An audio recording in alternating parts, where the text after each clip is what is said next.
Oi gente, quem fala aqui é a Bruna e no vídeo de hoje eu trago aí as minhas últimas leituras realizadas, todos aqueles livros que eu li durante o mês de agosto, e ao total foram 7 leituras incríveis, algumas decepções, mas acredito que entre esses 7 livros tem aquele que tá ganhando o pódio número 1 entre todos os livros lidos do ano.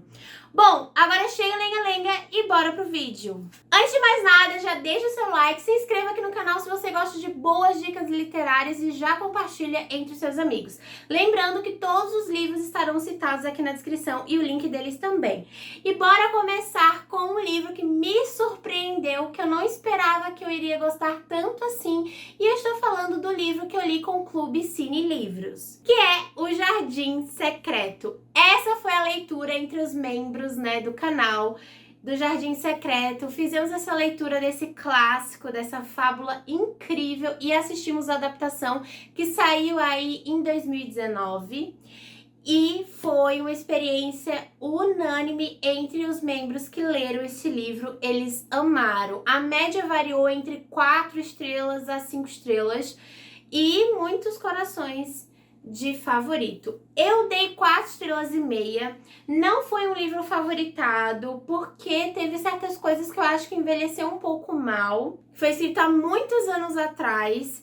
Então, é um livro que virou um clássico e que tem muitas adaptações. Concordo que é um livro que traz muitas coisas boas e por isso que eu dei 4 estrelas e meia. Aqui a premissa a gente vai ter uma garotinha que ela é extremamente mimada, mas muito renegada pelos pais. Os pais moram na Índia e praticamente essa menina é meio que inútil. Tudo que precisa ser feito, como tomar banho, trocar de roupa, é alguma empregada da família que faz nessa garota. Até que uma guerra vai acometer esse país, que é a Índia, e aí essa menina vai se ver obrigada, porque ela vai ficar órfã, a se mudar para morar com um tio esse que ela nunca nem conheceu. Chegando na mansão do tio, ela vai ter uma realidade totalmente diferente do que ela tinha na casa dos pais, e ela também vai conhecer o primo dela, que é acometido por uma certa doença que invalida ele de fazer certos movimentos, de andar, entre outras coisas. Só que se não bastasse tudo isso, a nossa mocinha, ela vai descobrir uma chave e que vai levar a um jardim secreto. E coisas surpreendentes irão acontecer. Eu não vou falar muito, porque eu acredito que qualquer um aqui já viu a adaptação. E ela é muito parecida com o livro. O pessoal preferiu o livro do que o filme, mas confesso pra vocês que eu gostei dessa adaptação. Mas talvez eu ainda prefira a lá de década de 90, que era a que eu via na minha infância. Então, 4 estrelas e meia, e essa foi a leitura do Clube Cine Livros. E para quem não sabe, o Clube Cine Livros é o meu clube de leitura, onde todos os meses lemos livros que já viraram filmes. Então a gente faz a leitura coletiva, tem o debate, assistimos ao filme juntos. E ainda por cima tem um sorteio todos os meses de um livro físico da leitura do mês. Se você quiser participar, é bem simples. Basta clicar aqui no link do Catarse. A partir da categoria Petisco do Smiggle, dá acesso aos 100 livros. E bora para a próxima leitura. Agora a leitura que foi com todas as categorias do Catarse foi Noiva. Então, a partir da categoria Sachê da Luna, os membros já participavam dessa leitura coletiva. Todos os meses nós temos leituras extras, além dos Cine Livros. E aqui, Noiva, eu confesso pra vocês que eu comecei essa história amando, me divertindo muito, mas que, na minha opinião, deu uma boa desandada e não é um dos meus favoritos da Ellie Wood. Praticamente, eu já li todos os livros da autora, falta o último lançamento, que é Não é Amor, que eu pretendo estar lendo ainda nesses meses. Era pra eu ter lido mês passado, eu coloquei na minha TBR, mas vocês vão ver que eu li outro livro da autora no lugar.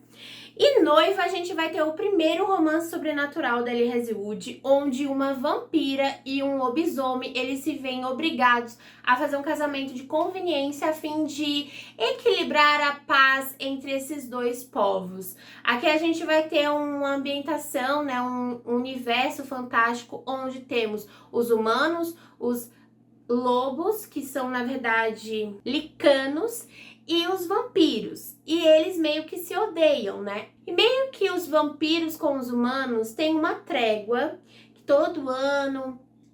Na verdade, a cada tantos anos eles mandam um humano para a Terra dos Vampiros e um vampiro para a Terra dos Humanos, para meio que manter as pazes. E aí, eis que vai mudar toda a questão de governamentação dos humanos, e aí os vampiros vão se sentir um pouco inseguros, já que talvez não continuem tendo aí uma boa aliança com os humanos. E aí eles decidem fazer o quê? Um casamento entre uma vampira e um licano, um lobisomem, para tentar aí trazer paz entre esses dois povos.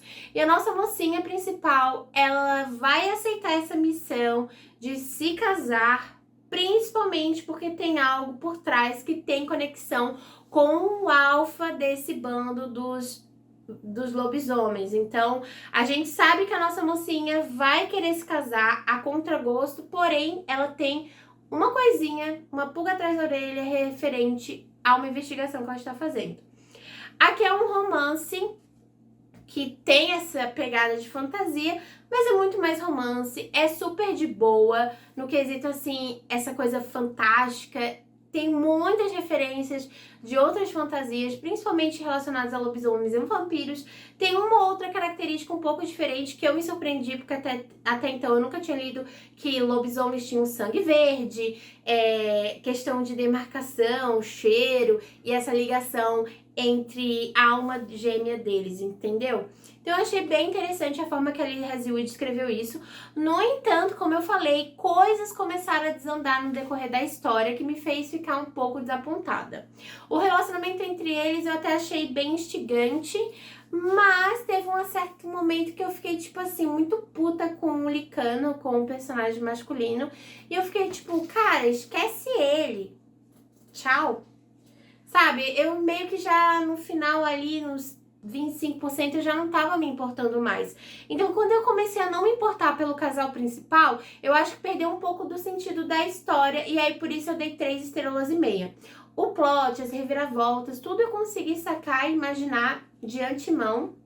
Pra mim era algo muito óbvio de coisas que estavam acontecendo, envolvendo aí a melhor amiga e a investigação que envolvia a nossa personagem principal com o paradeiro da sua melhor amiga. Mas assim, gente, foi extremamente devorável esse texto, esse livro. Mais uma vez, a Lee Hazelwood entregou um livro que tu não pode negar que é algo que cura ressaca, sabe? Dei 3 estrelas e meia, mas eu poderia tranquilamente dar 4. Eu só vou dar 3 estrelas e meia mesmo, porque já faz umas semanas que eu fiz a leitura e eu ainda prefiro outros livros da autora, e me julguem, mas eu acabo comparando uma história ou outra. A minha amiga Natália, que faz parte do clube de membros, ela acredita que teremos uma sequência para Noiva. Eu já sou do time que é um volume único, e é isso. Tchau e bênção. Lee Hazelwood volta para os romances. Mas comenta aí se você leu Noiva, o que você achou, se você gostou, se você também espera uma sequência ou um livro que se passe nesse mesmo universo. Bora para a próxima leitura. Agora, o livro que me fez derramar rios de lágrimas. O livro que me fez viver intensamente a história, como se fosse uma amiga, como se fosse eu. Me coloquei naquele personagem, senti as dores, e que foi um livro incrível e doloroso, e é de uma das minhas autoras do meu livro favorito da vida, e eu estou falando de As Heroínas, da Christian Hanna. Gente, quando eu esperava que Os Quatro Ventos era um livro ótimo, mais que ótimo, perfeito, obra-prima, eu achei que a autora não poderia repetir o feito, né? Eu fiquei assim com o pé atrás, será que foi só porque eu gostei muito dos Quatro Ventos? Ou será que a escrita da Christian Hanna combina com o meu gosto? E, gente, esse livro calou a minha boca. Porque se todas as dúvidas que eu tinha, se eu gostava realmente da escrita da Christian Hanna, ou se eu amava a história de Os Quatro Ventos, As Heroínas veio pra me mostrar que eu amo sim a escrita da Christian Hanna, amo Os Quatro Ventos, mas agora vocês vão me ouvir falar muito de As Heroínas. Eu amei, um livro devastador que fala muito sobre a Guerra do Vietnã, principalmente sobre a mulher como posição naquela década, né? Naquela época onde as mulheres eram vistas de uma forma muito pejorativa, principalmente as mulheres que iam servir ao seu país como enfermeiras e que muitas vezes elas eram esquecidas e deixavam de lado, como se elas não estivessem vivenciado tantas experiências cruéis e difíceis na guerra. Aqui a gente vai acompanhar, então, principalmente 3 mulheres, tá? Mas a personagem principal é a Frances. É aí na década de 66, ela tem o seu irmão recentemente levado aí para a Guerra do Vietnã, ele vai servir, ela faz enfermagem e ela escuta aí uma frase por um certo alguém: por que não as mulheres não poderiam ser heroínas? E elas poderiam sim ser heroínas, elas poderiam servir ao país fazendo enfermagem, algo tão necessário para ajudar aos médicos que combatiam aí os ferimentos dos exércitos, enfim. E aí vem uma notícia que abala toda a estrutura familiar da Frances, que é o falecimento do seu irmão. E antes de ela saber que o irmão ia falecer, ela já havia se alistado para servir ao exército como enfermeira. E ela tinha a esperança de encontrar na guerra o irmão, mas infelizmente ele faleceu. E ela vai embarcar nesse tormento que é estar numa guerra, que é a diferença notória entre trabalhar em um hospital e trabalhar em um hospital de campanha no meio de uma guerra, onde tem muitas pessoas feridas e muitos outros elementos. Gente, é muito complicado eu falar pra vocês tudo que tem nesse livro, porque assim, ele acabou comigo, ele tem muitas camadas, é como se fosse uma cebola. Ele me emocionou de uma forma que eu não sei explicar em palavras. Enquanto eu fazia a leitura, até mandei para algumas amigas, eu chorando rios e não tinha passado nem 25%. Eu acredito que eu chorei mais nesse livro do que em Os Quatro Ventos, mas Os Quatro Ventos continua sendo o pódio número 1, porque eu acho que traz uma história que me tocou muito no meu íntimo e algo muito familiar, e algo que eu me senti muito mais familiar. E algo que eu me senti muito mais próxima, mais íntima, muito mais próximo da minha realidade, da realidade dos meus pais, que moravam na seca e tudo mais, etc. Mas aqui, gente, eu entrei na guerra, eu senti as dores da Frances. A Frances que fez amizades lá dentro, a Frances que se viu assim, meio atordoada, sem saber o que fazer depois da guerra, qual rumo a vida dela tomaria. Os sentimentos, o abuso de álcool, de drogas, para tentar esquecer todos os traumas, toda essa bagagem trazida pela guerra, em que as pessoas na guerra, né, na Primeira Guerra Mundial, recebeu os soldados com louvor. No Vietnã não, era uma guerra vista como algo ruim e como se os soldados que foram para a guerra do Vietnã forem pessoas escrotas, ruins, nojentas, a escória da sociedade. Então é muito doloroso ver o retorno dela para casa, a realidade que a toma dela. Enfim, gente, se você gosta de uma boa de um bom romance histórico com essa base aí de fundo, de guerra, tem muitas cenas explícitas aí dessa parte assim dela estando em ação, dela trabalhando na enfermagem, descrições dos corpos mutilados. Então, assim, vá preparando, porque não é um livro fácil, tá? Mas é incrível, super recomendo. E se você não leu Christian Hanna, meu senhor e minha senhora, tá perdendo tempo, tá perdendo tempo. É isso, bora pra próxima leitura. 5 estrelas e favoritado. E até o momento, o melhor livro lido de 2024. Bom, depois que eu li essa leitura, assim, difícil que foi As Heroínas, que foi assim, eu precisei ter um estômago, foi um livro muito pesado, eu decidi ler uma coisa leve, mas uma coisa leve, assim, mais jovial, mais diferente. E em vez de ler Não é Amor, da Lee Hasselwood, que era um livro hotzão, eu decidi ler um livro que foge um pouco da curva da autora, que é Checkmate, porque assim, os outros livros, todas as personagens têm mais de 20 e poucos anos. E esse a gente vai ter uma personagem principal de 18 anos. Então, eu fiquei muito curiosa desde o lançamento. Inclusive, eu ganhei esse livro de presente aí da minha amiga secreta, que não é não tão mais secreta assim, que era a Dai, no ano passado. estaria completando aí quase um ano na minha estante, então eu fiquei muito feliz que eu consegui desencalhar essa leitura e esse presente. E aqui em Checkmate, a Ellie Hazelwood me mostrou uma forma de escrever muito fofa, sem ter cenas explícitas de sapequice, e eu amei. Eu achei que eu não iria gostar tanto daquela questão de se amar a noite toda, mas nesse foi tão fofinho, tão bom, eu curti. Então, se você que nunca leu Ellie Hazelwood, porque fica inseguro, porque não gosta de cenas explícitas de sapequice, leia Checkmate, porque esse não tem cena de safadeza, hein? É um romance bem água com açúcar. Claro que tem um clímax ali, mas nada exposto. Eu acho que pode ler tranquilamente a partir de 16 anos. Aqui a nossa personagem principal, ela tá passando por uma grande reviravolta em sua vida. Ela tem 18 anos, mas ela teve que abdicar dos seus sonhos, como estudar em uma universidade, enfim, para sustentar a sua família. Ela perdeu o pai há um tempo. E a sua mãe, ela é acometida por uma doença há alguns anos que acaba interferindo diretamente no trabalho da própria mãe. Fora que a gente sabe que nos Estados Unidos não tem SUS, então os medicamentos são extremamente caros e faz com que a família sempre esteja na pindaíba. E aí, ela no passado, até os 14 anos, ela tinha uma ligação muito forte com o xadrez. Ela participava de vários campeonatos, de grupos de xadrez e tudo mais, mas algo aconteceu na vida dela envolvendo os pais que fez ela odiar o xadrez e não querer ver nem mais pintá-lo de ouro. Até que um belo dia, ela agora com 18 anos, a sua melhor amiga está indo aí para a universidade, vai meio que deixar ela de lado, pediu a última coisa que elas poderiam fazer em conjunto, que era jogar em um campeonato de xadrez. E ela estava precisando de uma pessoa para fechar a equipe. Ela falou assim, tá, beleza, eu vou por causa de ti. Porque por mim, faz anos que eu não jogo xadrez e eu não lembro mais de nada.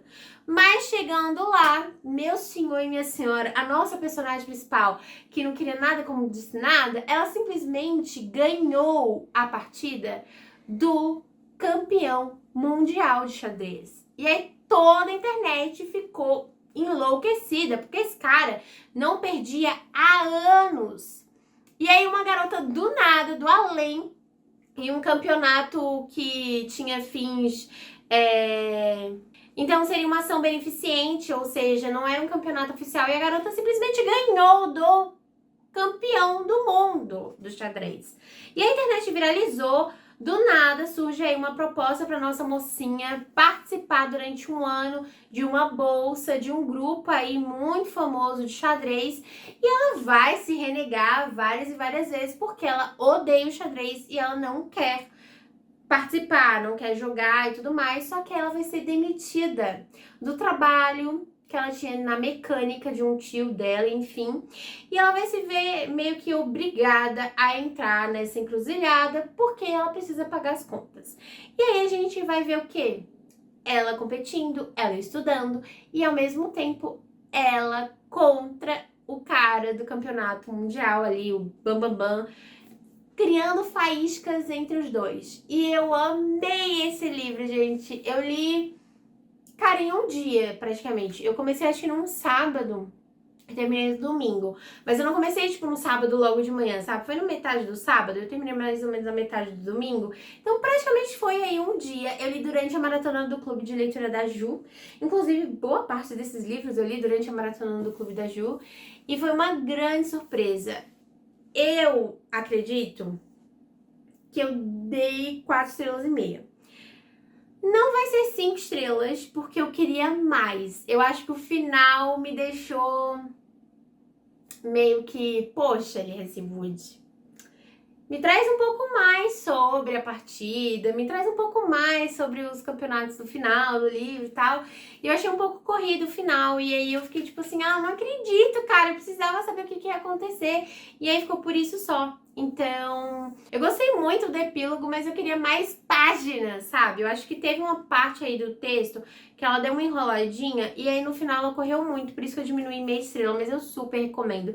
E talvez eu ainda mude a minha nota, tá? Porque eu amei muito esses personagens, traz muitas questões, principalmente sobre traumas na família, responsabilidades, luto, entre outras questões abordadas nesse texto. Eu adorei e recomendo. Agora, bora falar de um livro que foi 5 estrelas e eu adorei a experiência. É Como Desvendar Seu Próprio Assassinato. Esse foi o livro que eu recebi da Universo dos Livros. Ele lançou aí no final do mês de julho, se não me falha a memória. E eu, assim que recebi esse livro, eu comecei a fazer a leitura. Foi o primeiro livro que eu terminei no mês de agosto e eu amei. Eu amei a premissa. Tem uma vibe meio Agatha Christie, com uma pegada assim meio que jogo do detetive. E muitas reviravoltas, muitas fofocas do passado e do presente. Então, foi um surto pra mim. Eu realmente fiquei chocada, porque eu acertei quem era o assassino do livro. E aí, ai, Bruna, mas é ruim quando a gente acerta o plot. Não! Nesse caso, eu me senti muito... Eu sou foda em livro de suspense. Quero virar detetive, sabe? Bom... A premissa de Como Desvendar o Seu Próprio Assassinato é a seguinte. Nós temos Frances também, gente. Será que a Frances do Christian Hanna é a mesma Frances daqui? Olha, não duvidaria, hein? Porque também se passaria na década de 60 a infância dessa Frances.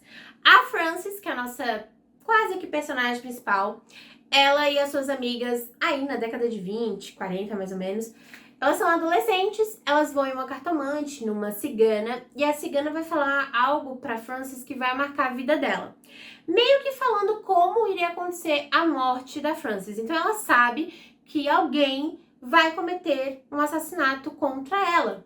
E ela vai ficar nessa paranoia, querendo tentar de qualquer forma se prevenir desse assassinato. Vai se passar anos, mas muitos anos, ao ponto que a Frances, ela é tia-avó da nossa personagem principal, que é a Annie. A Annie, ela é uma aspirante a escritora de suspense. Ela trabalhava em uma outra área, ela decidiu largar tudo e viver da arte dela. Até que ela vai receber uma carta onde fala que ela passou a ser uma das pessoas principais referente ao testamento da tia-avó Frances. E aí ela vai lá na cidade, porque vai ser conversado, feita uma conversa com a tia Frances e as outras pessoas, porque até então anos se passaram sem nenhuma mudança no testamento. Chegando na cidade, gente, o que acontece? Tia-avó Frances é assassinada. E aí a bonita, ela colocou uma condição no testamento. Ela só iria dar a herança para aquele que desvendasse em uma semana o seu próprio assassinato, senão ia ser tudo doado para os pobres. Aí a nossa mocinha, ela vai se ver na obrigação de tentar desvendar esse assassinato. Só que, como eu comentei para vocês, tem aí umas fofocas do passado, por quê? Nesse livro, a gente vai lendo cartas, relatos do diário da Frances, da época quando ela era adolescente, há muitos anos atrás. Elas eram 3 melhores amigas. Tinha a Flora, tinha a Frances e tinha outra amiga que ela desapareceu. E a nossa personagem principal, a Annie, acredita que alguma conexão tem a ver com esse desaparecimento dessa moça de anos atrás. Porque ela vai começar a investigar as coisas, os pertences pessoais da Frances e vai ver que ela tinha, sim, além de uma fixação entre saber quem é o seu assassinato, ela também queria desvendar aonde foi parar a sua melhor amiga, o paradeiro dela. Então ela acredita que alguma coisa possa ter a ver com a outra. E a gente vai acompanhar essas reviravoltas, muitas fofocas, muita gente que fala alguma coisa e disse outra, e um plot digno de cinema. Eu amei esse livro, eu super recomendo. Confesso pra vocês que o início é um pouco lento, sim, tá? Eu acho que até os 25% demorou um pouco pra história me pegar, mas depois que me pegou, eu não consegui parar, porque intercalava capítulos com o passado. Aí eu queria saber o que aconteceu na adolescência, início da fase adulta da Frances, para saber o que poderia ter conexão com o presente. Fora um pouco, descobrir também um pouquinho da nossa personagem principal. Eu amei e super recomendo. E lá na gringa, ele é super bem avaliado, tá? Então, fica aí minha recomendação pra você. Outro livro que me surpreendeu bastante foi Anatomia, e esse merece até palmas, gente. Finalmente eu li esse livro. Eu acho que eu tava colocando a minha TBR desde maio. Eu e a Dai e a Luana estávamos nos programando para fazer essa leitura desde maio, e todo mês eu deixava ele de escanteio. Até que foi a leitura do Clube da Cami, e aí meio que eu liguei uma coisa a outra e eu fiz a leitura de Anatomia super rápido, super gostosinho, e eu não sei por que eu não tinha lido antes, né? Meio que a gente meio que deixou um pouco de lado essa leitura, porque a gente soube que ia ser uma duologia, e até sair a confirmação de quando seria lançado, meio que a gente ficou tipo assim, ai, vamos ler só quando lançar a duologia? Lançou, que é Imortalidade, mas tá uma fortuna, então eu vou esperar baixar. Anatomia, eu adorei a experiência, eu dei 4 estrelas e meia. E tem uma vibe, assim, meio um romance gótico, mas também com uma pegada de fantasia. Aqui a gente vai ter como personagem principal a Lady Hazel Sinetti. Ela é uma jovem de 16 anos, mais ou menos, que ela tem um sonho que é ser médica. Mas isso se passa no século XVIII, não tem como as mulheres serem médicas, nem muito mais enfermeiras.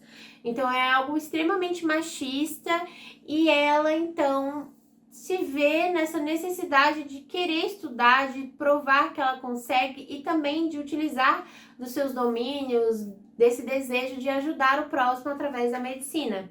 Ela vai tentar aí fazer um curso com um médico extremamente conhecido e renomado do meio, só que vão descobrir que ela é uma menina, então não tem como ela fazer esse curso. Então o médico faz uma proposta: se ela passar na prova de medicina, ela vai ter acesso a esse curso preparatório, ela vai poder estudar medicina e se formar. Então ela vai entrar nessa missão de quê? De estudar por conta própria, mostrar o seu verdadeiro valor, mostrar que ela é uma mulher inteligente e que, gente, é extremamente machista naquela época. E as coisas que são relatadas, né, sobre as mulheres, sobre que não são seres tão inteligentes, seres pensantes, que gostam somente de coisas fúteis, me revoltou demais. Mas, infelizmente, é uma verdade que aconteceu no passado. Então, meio que a autora quis trazer um pouco desse relato do que aconteceu no passado, fora também a questão da anatomia, da medicina, como era algo bem arcaico antigamente. E para que a nossa personagem ela pudesse estudar para esse curso, para essa prova de medicina, ela precisava de quê? De corpos. Porque para estudar naquela época anatomia, eles precisavam fazer estudos em corpos de pessoas mortas. E ela não poderia fazer esse estudo de forma legal, já que ela não estaria num curso de medicina. Então ela contratou os serviços de um rapaz que ele roubava corpos de pessoas do cemitério. E coisas estranhas na cidade vão começar a acontecer, desaparecimento, corpos diferentes nos caixões, com determinadas características, uma febre que mata muitas pessoas vai acontecer nessa cidade ao mesmo tempo, como se fosse uma febre, uma peste negra, algo assim, sabe? E a nossa personagem, ela vai estar estudando, vai tentar buscar a cura para essa febre, entre vários outros elementos e várias outras coisas. Como eu falei, ela é uma duologia, então ele termina num clímax muito no auge para a sequência. Então, assim, eu tô em surto com esse final. E esse final, de certa forma, também me fez diminuir meia estrela, que aí eu dei 4 estrelas e meia, porque algumas coisas eu não fiquei tão satisfeita ou não consegui aceitar tanto assim. Mas me criou esse gancho para querer continuar a leitura, para querer ler a sequência. E você que leu Anatomia, comenta aí se você gostou, se você pretende ler Imortalidade. Bora para a próxima leitura. E a última leitura para fechar esse vídeo, que a minha voz já tá até rouca, é um suspense que inclusive tem resenha sem spoiler no canal, então eu vou falar brevemente para vocês. Eu estou falando de A Filha Perfeita, que saiu esse ano pela Astral Cultural. Gente, dei 4,5 estrelas. Não foi favoritado porque teve algumas coisas que eu não fiquei tão feliz e satisfeitas, principalmente com o desfecho final da história, que meio que eu já adivinhava o que era desde o início. Mas eu gostei demais da forma que a autora escreveu, intercalando os capítulos entre passado, entre futuro e presente. E só para vocês entenderem, a gente vai ter um casal de médicos que eles sempre sonharam em ser pais, mas anos se passam e não funciona. Vários tratamentos fizeram para eles engravidarem, não funciona até que eles decidem adotar. E aí eles já estão com o pensamento que querem adotar, mas a nossa personagem principal, né, a médica, ela não quer adotar uma criança, ela quer adotar um neném recém-nascido. Mas o personagem principal masculino, que é o Christopher, ele quando vai conhecer uma menininha, que é a Jane, uma garotinha que apareceu numa situação extremamente dolorosa e difícil, de maus tratos, no hospital, ele vai se identificar com ela, vai querer cuidar dela e vai querer adotá-la. E vai convencer a sua esposa, a Hannah, para que eles tomem esse passo, porque vai ser uma adoção difícil. A Jane, ela passou por muitos traumas. Ela, pra vocês terem noção, aparentava ter 2 anos a 3 e na realidade ela tinha quase 7 anos. Pra vocês verem como ela era totalmente desnutrida. Ela foi encontrada cheia de sangue, com uma coleira no pescoço em um estacionamento baldio. Então, assim, imagine o que essa menina passou. E vai ter muitos traumas para serem trabalhados. Não vai ser uma adaptação fácil. Então a gente vai acompanhar toda essa questão entre esse casal, mas a gente também vai ler trechos de uma investigação do futuro que algo aconteceu com essa família. O que aconteceu? Você vai ter que ler para saber. Afinal de contas, será que essa era a filha perfeita? Será que tudo é como realmente aparenta ser? E é isso, gente. É um thriller psicológico que eu gosto e que eu recomendo. Mas se você, mamãezinha, tá na gestação, se você está em processo de tentar engravidar, ou se você acabou de parir um neném, não leia esse livro. Vai por mim. Espera passar um tempinho para você ler essa leitura. E esse foi o vídeo, então, de hoje. Espero que vocês tenham gostado. Essas foram as minhas últimas 7 leituras. Já comenta aí qual foi o livro que você mais gostou de ler no mês de agosto. Esse foi o vídeo de hoje. Até o próximo. Tchau!